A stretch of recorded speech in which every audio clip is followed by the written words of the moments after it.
गुजरात में वडोदरा के पास मुंबई अहमदाबाद राजमार्ग पर सड़क हादसे में 7 लोगों की मौत। प्रधानमंत्री नरेंद्र मोदी ने दुर्घटना में घायलों और मृतकों के प्रति व्यक्त की संवेदना। मृतकों के परिजनों को प्रधानमंत्री राष्ट्रीय राहत कोष से 2 लाख रुपए और घायलों को 50,000 रुपए दिए जाने की घोषणा।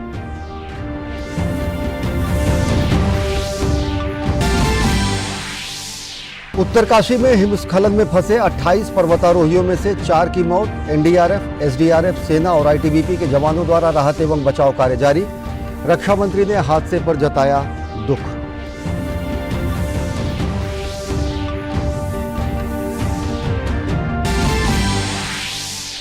केंद्रीय गृह मंत्री अमित शाह ने जम्मू में विभिन्न विकास परियोजनाओं का किया शिलान्यास।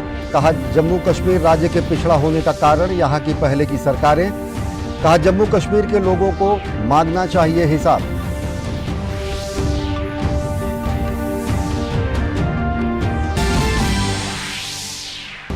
भारत और दक्षिण अफ्रीका के बीच तीसरा और अंतिम टी20 मैच इंदौर में जारी। भारत का टॉस जीतकर पहले गेंदबाजी का फैसला।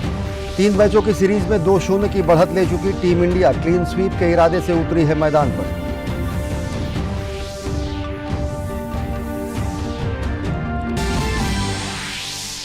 देश भर में महानवमी पर्व की धूम। मंदिरों में सुबह से लगा भक्तजनों का तांता।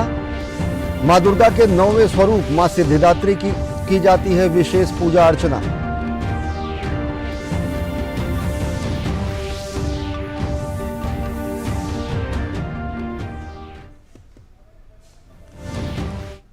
नमस्कार, मैं हूं अश्विनी कुमार मिश्र। देखते हैं खबरों को विस्तार से। गुजरात में वडोदरा के पास मुंबई अहमदाबाद राजमार्ग पर ऑटो रिक्शा और ट्रेलर के बीच हुई जोरदार टक्कर में 7 लोगों की मौत हो गई और 7 अन्य लोग घायल हो गए। यह हादसा तब हुआ जब सूरत से अहमदाबाद जा रहे एक ट्रेलर के चालक ने कार चालक को बचाने के प्रयास में स्टीयरिंग से नियंत्रण खो दिया।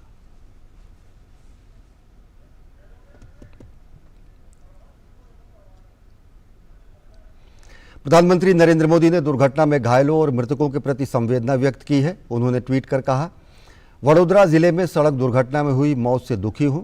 शोक संतप्त परिवारों के प्रति संवेदना व्यक्त करता हूं। घायलों के शीघ्र स्वस्थ होने की कामना। प्रत्येक मृतक के परिजन को पीएमएनआरएफ से 2 लाख रुपए और घायलों को 50,000 रुपए दिए जाएंगे।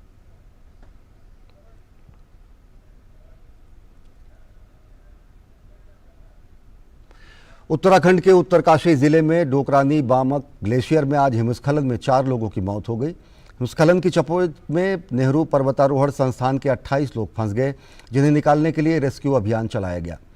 आपदा प्रबंधन अधिकारी देवेंद्र पटवाल ने बताया कि ट्रेनिंग में प्रशिक्षक व प्रशिक्षार्थी सहित कुल 175 लोग थे। मुख्यमंत्री पुष्कर सिंह धामी ने केंद्रीय रक्षा मंत्री श्री राजनाथ सिंह से वार्ता कर द्रौपदी का डांडा 2 पर्वत चोटी में हिमस्खलन में फंसे 28 प्रशिक्षार्थियों के रेस्क्यू अभियान में तेजी लाने के लिए सेना की मदद का अनुरोध किया। मुख्यमंत्री ने बताया कि केंद्र सरकार की ओर से हर संभव सहायता का आश्वासन प्राप्त हुआ है। प्रशिक्षणार्थियों को सकुशल निकालने के लिए एनआईएम की टीम के साथ साथ जिला प्रशासन, एनडीआरएफ, एसडीआरएफ, सेना और आईटीबीपी के जवानों द्वारा तेजी से राहत एवं बचाव कार्य चलाया जा रहा है।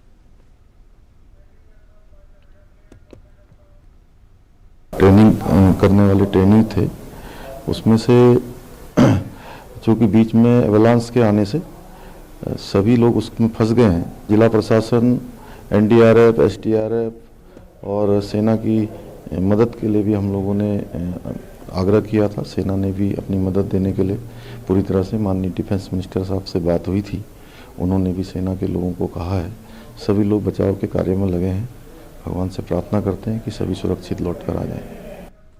स्थानीय प्रशासन से आईटीबीपी को सूचना मिली है, वो ये बताया गया है कि द्रौपदी का डांडा 2 एक पर्वत है जो भटवाड़ी से आगे जो पर्वत श्रृंखलाएं लगती है, वहां पर एक ट्रैजिक इंसिडेंट आज सुबह हुआ है।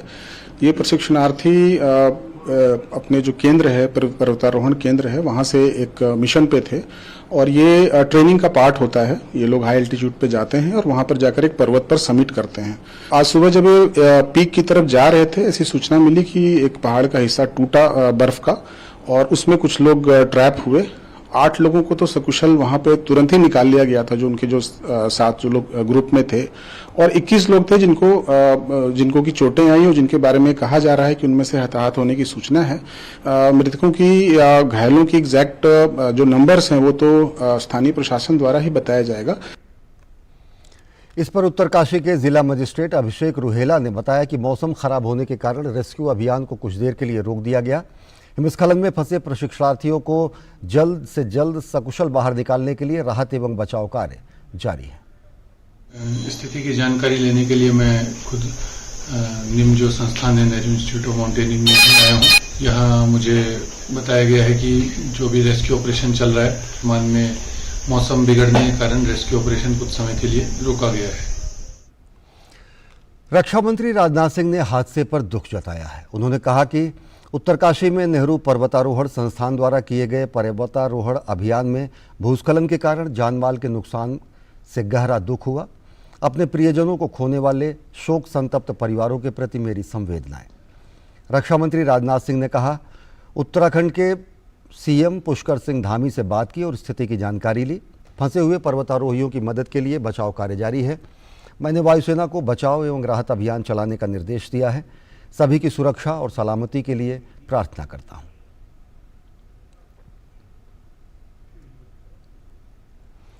केंद्रीय गृह मंत्री अमित शाह ने जम्मू कश्मीर दौरे के दूसरे दिन आज एक विशेष कार्यक्रम में कई परियोजनाओं का शिलान्यास किया।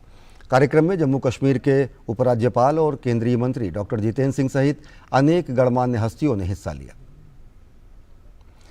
केंद्रीय गृह मंत्री ने कहा कि जम्मू कश्मीर पर 3 परिवारों ने राज किया और लोकतंत्र का मतलब इन्होंने सिर्फ अपना परिवार बना लिया था। वहीं इन परिवारों ने विकास की जगह अलगाववाद को दे दी।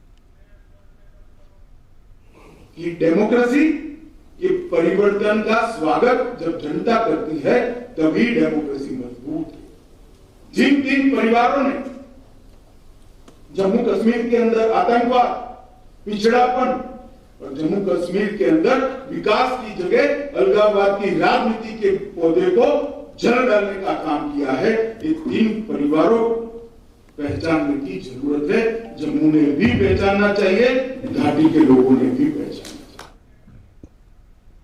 केंद्रीय गृह मंत्री ने कहा कि आज जम्मू कश्मीर राज्य के पिछड़ा होने का कारण यहां की पहले की सरकारें हैं। उन्होंने कहा कि जम्मू कश्मीर के लोगों को हिसाब मांगना चाहिए। इन 3 परिवारों ने यहां 75 साल शासन किया, लेकिन यहां के लोगों के लिए क्या किया। और खबरें अभी और भी हैं, लेकिन वक्त हो चला एक छोटे से ब्रेक का। देखते रहिए DD news.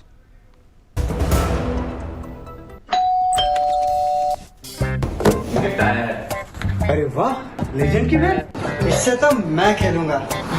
Future batting legend bat. इसमें जिसका नाम लिखा है बैट उसी को मिलेगी। अरे यार, देखा, अगर इस पे मेरा नाम नहीं लिखा होता तो कितनी दिक्कत हो जाती। इसलिए आरबीआई कहता है बैंक अकाउंट हो या बैंक लॉकर, उसमें नॉमिनी का नाम जरूर दर्ज करें ताकि आपकी जमा पूंजी उसी को मिले जिसे आपने नामित किया है। आरबीआई कहता है जानकार बनिए, सतर्क रहिए।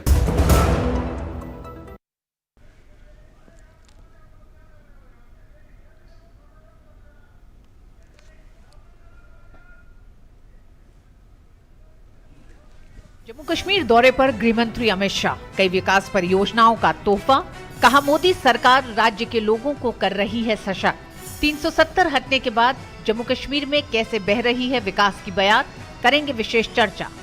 उत्तरकाशी के हिमस्खलन हादसे के बाद कैसा चल रहा है राहत बचाव कार्य। राष्ट्रपति के गुजरात दौरे पर भी होगी नजर। कल क्या रहेगा बिलासपुर में पीएम मोदी का कार्यक्रम। 36वें राष्ट्रीय खेलों का भी जानेंगे हाल। दिखाएंगे देश भर में महानवमी की धूम। होंगी देश दुनिया और खेल की बाकी खबरें। देखिए न्यूज नाइट मेरे साथ रात 8 बजे सिर्फ डीडी न्यूज पर।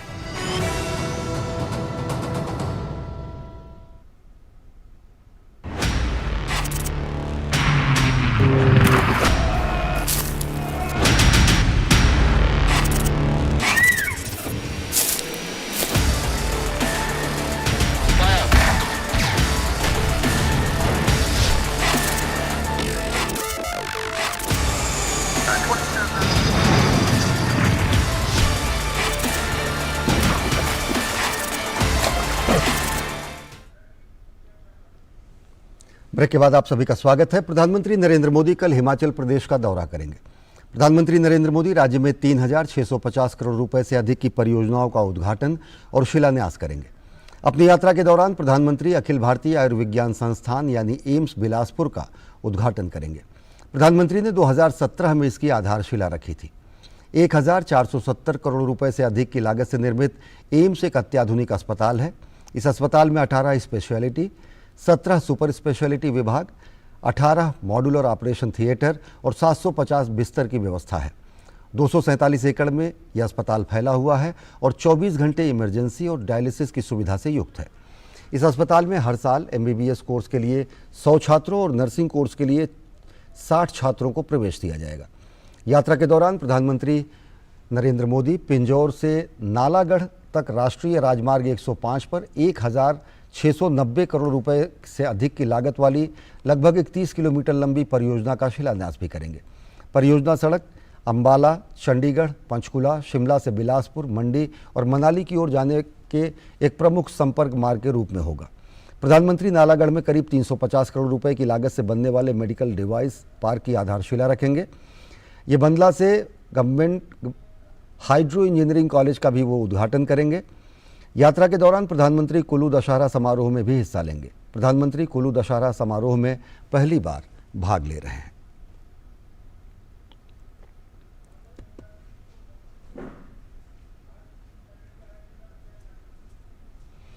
भाजपा के राष्ट्रीय प्रवक्ता सुधांशु त्रिवेदी ने आज दिल्ली सरकार के बिजली घोटाले पर प्रेस वार्ता करके जानकारी साझा की। उन्होंने कहा कि अपने को सबसे ईमानदार पार्टी और नेता का दावा करने वाली आम आदमी पार्टी की छवि पर आज बिजली गिरी है। उन्होंने आम आदमी पार्टी पर आरोप लगाया कि विद्युत उत्पादन करने वाली कंपनियों का जो वितरण कंपनियों पर बकाया था, उनकी देनदारी को माफ कर दिया गया, जिससे दिल्ली की जनता को इसका नुकसान उठाना पड़ा। आम आदमी पार्टी के बिजली घोटाले पर दिल्ली भाजपा अध्यक्ष आदेश गुप्ता ने कहा कि यह सब 6% कमीशन का खेल है। फिर चाहे दिल्ली सरकार को वो कमीशन शराब के कारोबार से मिले या फिर बिजली वितरण से। उन्होंने कहा कि दिल्ली के मुख्यमंत्री अरविंद केजरीवाल की सच्चाई आज जनता के सामने आ गई है। इसरो हर साल 4 अक्टूबर से 10 अक्टूबर तक विश्व अंतरिक्ष सप्ताह समारोह का आयोजन करता है। इस बार समारोह का विषय है अंतरिक्ष स्थिरता। कार्यक्रम पर अधिक जानकारी के लिए डीडी न्यूज संवाददाता आयशा खानम ने बात की मिशन गगनयान के निदेशक डॉक्टर उमा महेश्वरन से। World Space Week celebration has been being celebrated all over the world for last 2 to 3 decades. It's not as if we are starting it now. And ISRO also very earnestly, different centers of ISRO are celebrating this very earnestly for the last, at least to my knowledge, last 2 decades in a very elaborative way. As you said, each World Space Week every year will have a unique theme. That's right. And this time it's a very appropriate theme, I thought. It is space and sustainability. Yes. So it's very appropriate because in the present context of what's happening in space, the dynamics of what is happening in space, the geopolitical scenario that is what is happening in space, the question of sustainability is extremely important, and it is so appropriate that the World Space Week Forum has chosen this particular theme. And every year, based on the theme only, the programs will be organized in different sectors. And this is the first time that Human Spaceflight Center is entering into this area now. Prasar Bharati और Asia Pacific broadcasting union यानी ABU सम्मिलित रूप से नई दिल्ली में global news forum 2022 का आयोजन कर रहे हैं। इस वर्ष ग्लोबल न्यूज़ फोरम का विषय है संकट के समय सत्य और विश्वास। फोरम को संबोधित करते हुए सूचना एवं प्रसारण राज्य मंत्री एल मुरुगन ने संकट काल में लोगों तक सही सूचनाएं पहुंचाने में दूरदर्शन और आकाशवाणी की भूमिका की सराहना की। इस मौके पर ABU के सेक्रेटरी जनरल जवाद मुत्तगी और प्रसार भारती के CEO मयंक कुमार अग्रवाल भी मौजूद थे। भारत में पहली बार ग्लोबल न्यूज फोरम का आयोजन हो रहा है, जिसकी मेजबानी प्रसार भारती और एशिया पैसिफिक ब्रॉडकास्टिंग यूनियन यानी ABU मिलकर कर रहे हैं। इस वर्ष ग्लोबल न्यूज फोरम का विषय है संकट के समय सत्य और विश्वास। केंद्रीय सूचना एवं प्रसारण राज्य मंत्री एल मुरुगन ने ग्लोबल न्यूज फोरम को संबोधित करते हुए कहा कि पब्लिक ब्रॉडकास्टर के तौर पर संकट काल के समय दूरदर्शन और आकाशवाणी महत्वपूर्ण भूमिका निभाता है। उन्होंने कोविड महामारी के दौरान लोगों तक सही सूचनाएं पहुंचाने और उन्हें जागरूक करने में प्रसार भारती की भूमिका की सराहना की और सभी मीडिया संस्थानों से अपील की कि वो संकट काल के समय फेक न्यूज के प्रसार को रोकें। We are all just now came out from the COVID-19. How the truth news and trust news is important in that COVID period. The fake news is the big threat for us, and misinformation is very big threat for us. Instead of this fake news, misinformation, we given a truth news and trust news to the public, and the awareness about the COVID-19. ABU के secretary general Jawad मुत्तगी ने इस मौके पर कहा कि Covid महामारी के दौरान लोगों ने सही खबरों के लिए लोक सेवा प्रसारक पर भरोसा किया। प्रसार भारती के सीईओ मयंक कुमार अग्रवाल ने कहा कि कोविड महामारी के दौरान अपने विभिन्न कार्यक्रमों के जरिए आकाशवाणी और दूरदर्शन ने फेक न्यूज के प्रसार को रोका और लोगों तक सही सूचनाएं पहुंचाई। The role of public service media in increasing the awareness of the public and mobilizing them to contribute to the society. And this is what was proved and was emphasized during pandemic. Public service media was trusted. It was clear that people trusted public service media, and we have to build on that for the future. When during the times of epidemic, fake news was spreading faster than the epidemic, there was another pandemic, that was the information pandemic. Right or wrong, it was Doordarshan and All India Radio. They came in the front and they were busting fake news in real time. A number of programs to counter the fake news were started.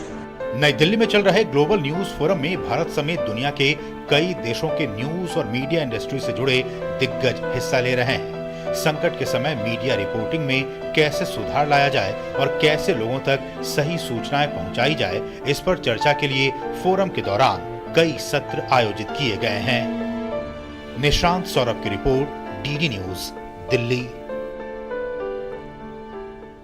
Karnataka में दशहरा बाकी दूसरे त्योहारों से कहीं ज्यादा खास होता है। यहाँ इसे नाद हब्बा कहा जाता है। इसमें मैसूर का शाही परिवार पूजा करता है, साथ ही शाही दरबार का भी आयोजन होता है। 10 दिन तक चलने वाला ये उत्सव नवरात्रि से शुरू होता है और विजयदशमी के दिन समाप्त होता है। दशहरा समारोह का समापन एक भव्य हाथी जुलूस के साथ होता है। मैसूर में आयोजित दशहरा पर्व में हाथी जुलूस देश विदेश से आने वाले पर्यटकों के लिए विशेष आकर्षण का केंद्र होता है।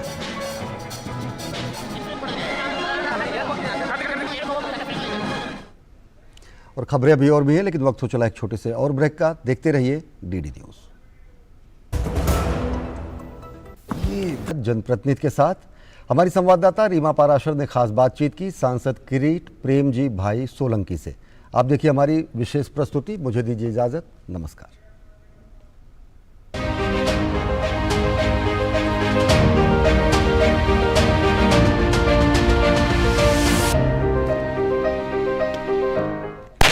आजादी का अमृत महोत्सव यानी आजादी के 75 साल पूरा देश मना रहा है और इस दौरान हमारी ये कोशिश है कि हम जनता के जनप्रतिनिधियों से सीधे संवाद करें और जानने की कोशिश करें कि उनके मुताबिक 75 साल बाद आज का नया भारत की जो नींव रखी गई है या आने वाले दिनों में जो भविष्य है नए भारत का, वो क्या रूप लेकर आने वाला है, क्या स्वरूप लेकर आने वाला है और कितना बदलाव अब तक आया है। उनकी नजर में क्या है नए भारत की तस्वीर और अब तक के 75 सालों की तस्वीर भी।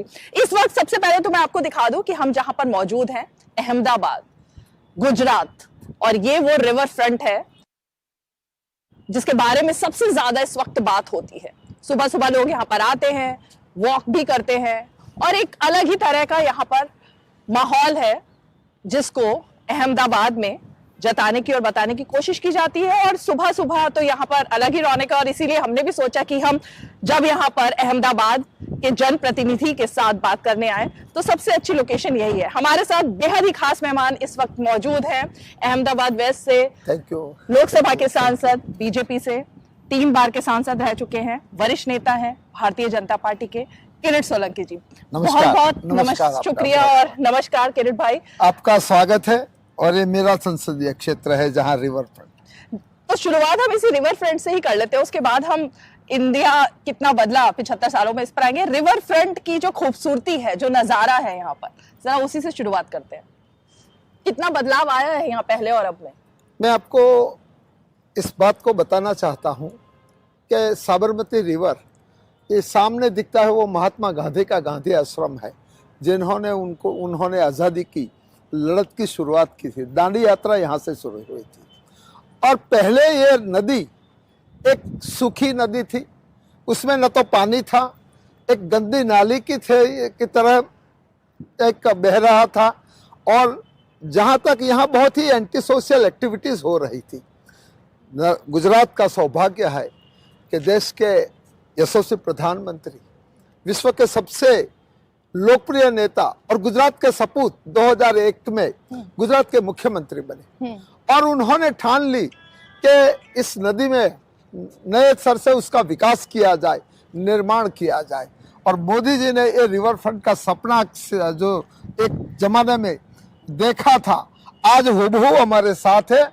और मैं दावे के साथ कह सकता हूँ कि ये रिवर फ्रंट है, this is one of the best, not only in India but it is one of the best river front in the world also. और इसके लिए मोदी जी को जितने भी बधाई दिया जाए बहुत ही कम है। और मोदी जी स्वयं एक विकास पुरुष है और यही रिवर फ्रंट बता रहा है कि विकास की यात्रा उन्होंने कैसे शुरू की है। ऐसा तो कई सारे आयाम अहमदाबाद और गुजरात में है जो मोदी जी की वजह से विकसित हुए हैं। इसीलिए मैंने किरीट भाई यहाँ के बारे में बात करनी शुरू की, क्योंकि हम अगर 75 सालों के भारत की बात कर रहे हैं तो ये वो तस्वीर है बदले हुए भारत की, जो पहले आपने जैसा बताया कि कुछ और ही नजारा था यहाँ पर, और अब तस्वीर कितनी सुखद दिखाई दे रही है। इसी तरह का बदलाव आप भारत में कुछ और देख रहे हैं इन 75 सालों की तस्वीर अगर हम जानने की कोशिश करें? हमारा सबका सौभाग्य है कि हम आजादी का अमृत काल मना रहे हैं और अमृत काल में हमारे प्रधानमंत्री के तौर पर नरेंद्र भाई मोदी जी है। और मैं आपको बताऊं कि आजादी का जब आज 75 साल पूरा हुआ है, हम उनको, मेरे हिसाब से हम उनको 2 हिस्से में बांटना चाहते हैं। एक, देश आजाद होने के बाद 52 में चुनाव हुआ, उसके बाद 1914 तक का अलग अलग सरकारें रही, ज्यादातर कांग्रेस की सरकारें रही। और इसके बाद 2014 से देश के प्रधानमंत्री के रूप में नरेंद्र भाई मोदी आए, करीबन 8 साल का कार्यकाल हुआ है। और अगर आप इसकी तुलना करें, मैं ऐसा नहीं कहना चाहता हूं कि पहले कुछ नहीं हुआ है, हुआ होगा, मगर इसकी आप मैग्नीट्यूड के तरह देखना जाए तो जो 8 साल में देश का विकास हुआ है, मैं समझता हूं कि न भूतो न भविष्यति है। और ये विकास जो हुआ है, वो विकास जो अंतिम पायदान पर खड़ा जो व्यक्ति है, जो गरीब व्यक्ति है, चाहे वो दलित हो, चाहे वो आदिवासी हो, चाहे वो बिछड़े हो, चाहे वो महिला हो, चाहे वो युवा लोग हो, उनके लिए विकास किया गया है। आज जनधन के खाते करीबन 45,000 करोड़ बने हैं और डीबीटी के माध्यम से एक जो व्यक्ति है, लाभार्थी है, उनका मानो के 100 रुपया आता है तो 100 का 100 रुपया उनके खाते में जमा होते हैं। जो पहले जो प्रधानमंत्री जी एक बोला था कि मैं यहाँ से 1 रुपया भेजता हूँ, वहाँ 85 पैसा बीच में गायब हो जाते हैं और 15 पैसा पहुंचते। तो ये स्थिति थी। तो बहुत सारे बदलाव आए हैं, बहुत सारे देश का, अगर इंटरनेशनल लेवल पे आप बात करो तो भारत की जो एक जो आज गरिमा है, भारत को जो लोग सम्मान के दृष्टि से देखते हैं, हमें भी ऐसा लगता है कि भारत एक हम बहुत ही लोग हमें अलग नजरिए से देखते हैं, जो पहले नहीं था हमारे लिए। इसके लिए मैं प्रधानमंत्री जी मोदी जी का मैं आभार व्यक्त करता हूं। 8 साल में लोगों को ऐसा महसूस होने जा रहा है कि हाँ, मेरा देश बदल रहा है और ये नरेंद्र भाई मोदी जी की वजह से है। मोदी जी है तो मुमकिन है। किरीट भाई, जिस तरह से जो आपने बात कही, ये जानना चाहते हैं कि 8 सालों में जो बदलाव की आप बात कर रहे हैं, इससे पहले क्या कमी रह गई थी जिसको पूरा करना जरूरी था, या क्यों नहीं वो पूरा हो पाया इतने सालों में, 70 सालों में? पहले जो होता था, मुझे ऐसा लगता है कि पहले जो होता था वो वोट बैंक की राजनीति को नजर में रखते हुए होता था। जहां मानो कि कोई भी कार्य करते थे, विकास के कार्य करते थे, तो उसमें उनकी नजर वहां रहती थी कि चुनाव में हमें क्या फायदा मिलेगा। मोदी जी के आने के बाद देश के निर्माण के लिए होता है। चुनाव में फायदा ना हो, राजनीति में फायदा हो या ना हो, वो एक अलग बात है, मगर लोगों के विकास के लिए होना चाहिए। और ये जो है आज, ये समाज के सभी लोगों को फायदा करते हैं। मेरे अहमदाबाद शहर में जो मेरा संसदीय क्षेत्र है, वहां सभी संप्रदाय के लोग हैं, सभी जातियों के लोग हैं, और सबका साथ और सबका विकास का जो मंत्र लेके मोदी जी आए हैं, सबका विश्वास और सबकी भागीदारी का मंत्र, मैं समझता हूं कि यही नजरिया है जो देश के लिए है। और इसीलिए आज देश के 135 करोड़ की जनता नरेंद्र भाई मोदी से जुड़ी है, उनको आशीर्वाद देती है। किरीट भाई, कौन सी ऐसी सबसे अहम बात आप कहना चाहेंगे, क्योंकि गुजरात में हम मौजूद हैं, अहमदाबाद में मौजूद हैं, जहां से प्रधानमंत्री से पहले मुख्यमंत्री के तौर पर विजन दिखाई दिया नरेंद्र भाई मोदी का, उसके बाद वो केंद्र में गए। तो गुजरात की धरती पर खड़ा होकर आपने कितना जो एक्सपीरियंस आपका रहा विजन को लेकर, वो क्या रहा जिससे ये बदलाव जो आप बता रहे हैं वो हो पाया? मैं समझता हूं कि नरेंद्र भाई मोदी जी 13 साल तक गुजरात के यशस्वी मुख्यमंत्री के तौर पर उन्होंने कार्य किया, और उन्होंने जो किया, मैं पहले गुजरात की स्थिति का हूँ, चाहे वो शिक्षा हो, चाहे वो खेती हो, कृषि हो, चाहे वो मैन्युफैक्चरिंग हो, चाहे वो युवाओं का विकास के बारे में हो, पहले बिजली की बात हो। यहाँ बिजली शाम को 7 बजे के पहले हमारा भोजन समाप्त करना पड़ता था, और इसका एक ही कारण था कि 7 बजे के बाद बिजली चली जाती थी। नरेंद्र भाई मोदी जी ने ज्योति ग्राम योजना के माध्यम से गुजरात में, न सिर्फ शहरों में अहमदाबाद जैसे, दूर दराज के गांवों में भी 24 आवर्स बिजली का जो एक योगदान दिया, कृषि के बारे में उन्होंने किया। कृषि का अपना जो विकास दर पूरा देश का करीबन 1.5% जैसा उस वक्त था, गुजरात का कृषि विकास दर करीबन 15% था। ये नरेंद्र भाई ने किया। नरेंद्र भाई ने चाहे नर्मदा, यहाँ नर्मदा का जल है, और नर्मदा मैया का जो जल कच्छ तक पहुंचाया, सौराष्ट्र तक पहुंचाया, और सौराष्ट्र में उन्होंने सौनी योजना में के सबकी योजना किया। और सौनी योजना में क्या हुआ, सौराष्ट्र ऊपर वाले प्रदेश में है, गुजरात नीचे है, तो करीबन 3 मंजिल पानी ऊपर चढ़ाने के लिए योजना किया, और सौराष्ट्र जहां पानी की बहुत किल्लत थी वहां पानी पहुंचाया, कच्छ में पानी पहुंचाया, कृषि के लिए, इरिगेशन के लिए पानी मुहैया किया, पीने के लिए पानी मुहैया किया। पहले यहाँ जो बोर होते थे, पंपिंग होते थे, उसकी वजह से वाटर लेवल नीचे जाता था और फ्लोराइड युक्त पानी होता था, लोगों को हड्डियां की बीमारी होती थी। आज यहाँ पानी का लेवल ऊपर उठा है। यहाँ अहमदाबाद का टेम्परेचर इस रिवर फ्रंट की वजह से करीबन 1 से 1.5 सेंटीमीटर कम रहता है, जो पहले बहुत हाई रहता था। तो बहुत सारी ऐसे शिक्षा में जो सुधार किया था, आमूल चूक परिवर्तन किया था, और शिक्षा के इतने सारे यूनिवर्सिटी बनाए जो कोई नहीं सोच सके। Sports university, children university, forensic science university, petroleum, बहुत सारी यूनिवर्सिटियां बनाया। और मैं तो खुद सर्जन हूँ, मैं डॉक्टर हूँ, और मेडिकल की सीटें यहाँ बनाया। जो हॉस्पिटल के जो बनाए यहाँ, अगर आप यहाँ UN मेहता है बगल में, UN Mehta is a cardiac institute है, मोदी जी ने वहाँ बनाया है। आप वहाँ जाओगे तो आपको जो प्राइवेट हॉस्पिटल होती है अपोलो जैसी, इतना ही इंफ्रास्ट्रक्चर बढ़िया होता है। और वहाँ प्रधानमंत्री जी ने जो अभी आयुष्मान भारत है, उसका मूल यहाँ ने माँ अमृतम योजना शुरू की थी, और यहाँ 3 लाख रुपया को फ्री ट्रीटमेंट मिलती थी। आज गुजरात का कोई भी गरीब व्यक्ति माँ अमृतम के माध्यम से फ्री ट्रीटमेंट पा सकता है। आपको लगता है कि सबसे बड़ा जो मील का पत्थर है इस बदलाव का, वो यही रहा, या आप कुछ और देखते हैं जो सबसे बुनियादी, जो सबसे अहम आपको लगता है बदलाव आया है? आज क्लाइमेट चेंज की वजह से सभी बड़े शहरों में पब्लिक ट्रांसपोर्ट की डिमांड है। अगर आप पब्लिक ट्रांसपोर्ट नहीं करेंगे तो आपका जो क्लाइमेट चेंज का जो और भी बदतर हो जाएगा। मोदी जी उस वक्त थे तब उन्होंने BRTS यहाँ शुरू किया था, बस रैपिड ट्रांजिट सिस्टम, और जब उन्होंने शुरू किया था तो उनके साथ मैंने भी सफर किया था एक सांसद के तौर पर।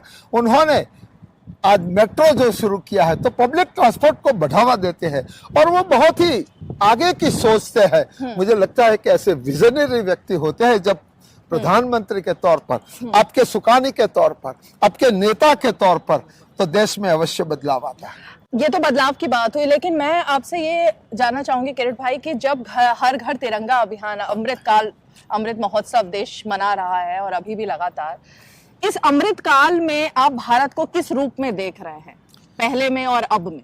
मैं अमृत काल में आज भारत में अवश्य पिछले 8 सालों में बहुत सारे बदलाव हुए हैं, मगर प्रधानमंत्री की सोच अलग है।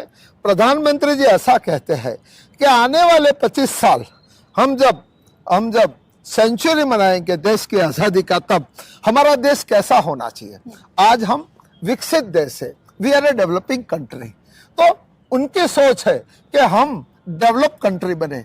और मुझे तो ऐसा लगता है कि जिस गति से हम चल रहे हैं आज, जिस प्रकार से विदेश के लोगों की तुलना में, मैं कोरोना का आपको एग्जांपल देना चाहता हूँ। कोरोना, मैं डॉक्टर हूँ, मैं प्रोफेसर ऑफ सर्जरी करीबन 39 ईयर्स रहा यहाँ की मेडिकल कॉलेज में, और मेरा अनुभव है कि चाहे कोई भी बड़ी बड़ी जो महामारी आती है, कोरोना महामारी जैसी बड़ी महामारी मेरा 50 साल का मेडिकल स्टूडेंट से लेकर अब तक का मेरा कार्यकाल रहा है, इतनी बड़ी मैंने महामारी नहीं है। उन्होंने जो महामारी को जिस प्रकार से टैकल किया, उन्होंने उस वक्त लॉकडाउन का जो दिया था, कई लोगों को ऐसा लगा था, मगर ये कि ऐसा फैसला था जिसकी वजह से इतने बड़े देश में हमारी स्वास्थ्य सुविधा बहुत लिमिटेड होने के बावजूद भी हमने कंट्रोल किया। तो जो मोदी जी ने इसमें जो किया है, मैं समझता हूं कि एक सोच का सवाल है, एक नेतृत्व का सवाल है, और ये बहुत ही बड़ी बात है। अंत में चलते चलते किरीट भाई, आजादी के इस अमृत काल में बतौर जनप्रतिनिधि सांसद आपका क्या योगदान है और इस अमृत काल को आप कैसे मना रहे हैं? ये अमृत काल हमारे लिए बहुत ही एक चुनौतीपूर्ण काल है। हमारे लिए सौभाग्य है कि हम अमृत काल में है। हम देश के लिए हम अपनी कुर्बानी नहीं दे सके हैं जो आजादी के लड़वैयों ने दिया था, मगर हम देश के लिए जी सकते हैं और देश के विकास में हम भी सहभागी हो सकते हैं। और एक चुने हुए प्रतिनिधि के तौर पर बहुत सारे ऐसे आयाम होते हैं जहां आप अपने ओर से जुड़ सकते हैं। मुझे बहुत ही प्रसन्नता होती है और मैं ज्यादा खुश इसलिए हूं कि मेरा नेतृत्व इतना बड़ा नेतृत्व है जो बहुत सालों आगे की सोच रहा है, और उनके साथ एक सैनिक के तौर पर जब हम खड़े हैं तब हम देश को एक नए भारत का निर्माण में अपना जितना भी योगदान हो वो हम दे सके। हमारे यहाँ हमें बताया जाता है कि हमें अपने लिए जितना करते हैं, इनसे अपने परिवार के लिए करते हैं, इतने लोगों के लिए के। और हमें जो नरेंद्र मोदी जी ने सिखाया है, हम हमेशा सुबह से शाम तक लोगों के बीच में रहे हैं। आज से मैंने मेरे संसदीय क्षेत्र में 7 विधानसभा है, हर विधानसभा में 2 दिन का प्रवास है। लोग अपनी बड़ी या छोटी या मोटी समस्या लेकर आते हैं, हम हर संभव प्रयास करते हैं कि उनको हम किस प्रकार से मदद हो सके। बहुत अच्छा, और यही वो बदलाव है जिसकी बात यहाँ किरीट भाई सोलंकी भी कर रहे हैं कि जनप्रतिनिधि, उसका कर्तव्य यही है कि जनता से सीधा संवाद करें, उनकी शिकायतें, उनकी समस्याएं सुने, और इसीलिए अमृत काल भी बखूबी तरीके से तभी देश मना पाएगा जब जनप्रतिनिधियों की ये जो भूमिका है जिसके बारे में हमने बात की, वो भूमिका पूरी तरह से निभाई जा सके। बहुत बहुत शुक्रिया किरीट भाई। Thank you very much.